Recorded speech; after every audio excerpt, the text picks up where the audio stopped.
down, I know you got me, baby. Buat akuntan kali ini saya akan mencoba ngasih tips bagaimana cara membuat laporan neraca di aplikasi Miyop Accounting Plus V18 Edit. Simak terus ya. Ini adalah tampilan awal dari Miyop. Ini ada keterangan, yang pertama ada open. Nah, open di sini digunakan untuk membuka file yang telah dibuat. Untuk create sendiri digunakan untuk membuat file atau data perusahaan yang baru. Nah, yang menu ketiga ini ada explore ya kawan-kawan. Explore ini digunakan untuk membuka file contoh yang telah disediakan oleh Miyop. Dan yang keempat ini ada what's new. Nah, ini digunakan untuk melihat fitur-fitur baru pada Miyop. Dan yang terakhir ada menu exit yang digunakan untuk mengakhiri atau menutup program Miyop itu sendiri. Nah, sebelum kita masuk ke aplikasi ini, kita harus melengkapi data perusahaan yang ingin kita olah untuk laporan keuangannya. Jadi pertama-tama kita harus mengklik create, lalu klik next. Nah, untuk poin ketiga ini, di sini kita harus memasukkan informasi perusahaan yang terdiri dari nama perusahaan atau usaha yang ingin kita gunakan. Untuk sampelnya di sini kita menggunakan toko cahaya sebagai sampel. Habis itu lanjut mengisi NPWP perusahaan, isi alamat lengkap perusahaan, serta nomor telepon perusahaan. Ini kita akan setting current financial year di tahun 2013. Untuk setting last month of financial year-nya di bulan Desember dan setting conversion months di bulan Januari. Nah, dan berikutnya setting number of accounting di periode menjadi 12. Jadi kita itu menyeting setting number of accounting-nya itu per 12 bulan. Ketika kita sudah memasukkan semua informasi, kita akan diberikan penjelasan tentang please confirm your accounting information. Jika dirasa datanya itu sudah benar, kita bisa lanjutkan klik next.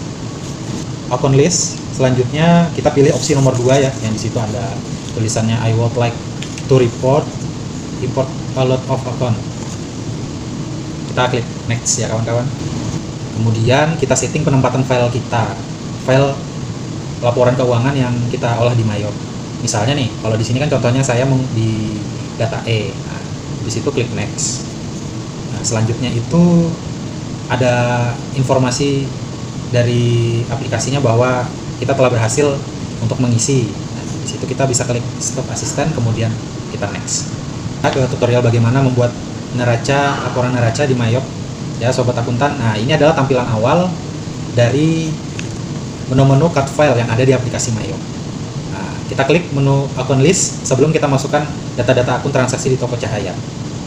Nah, di sini untuk langkahnya sendiri kita klik edit ya kawan-kawan. Kemudian masukkan data. Nah, data aktiva di sini terdiri dari aktiva lancar, persediaan, dan aktiva tetap. Nah, untuk data utang atau data liabilitas terdiri dari kewajiban jangka panjang, ada kewajiban jangka pendek, serta ada data equity yang berasal dari modal pemegang saham. Nah, kemudian kalau data-data dari akun-akun transaksi di perusahaan atau usaha itu sudah kita masukkan semua, kita bisa klik close.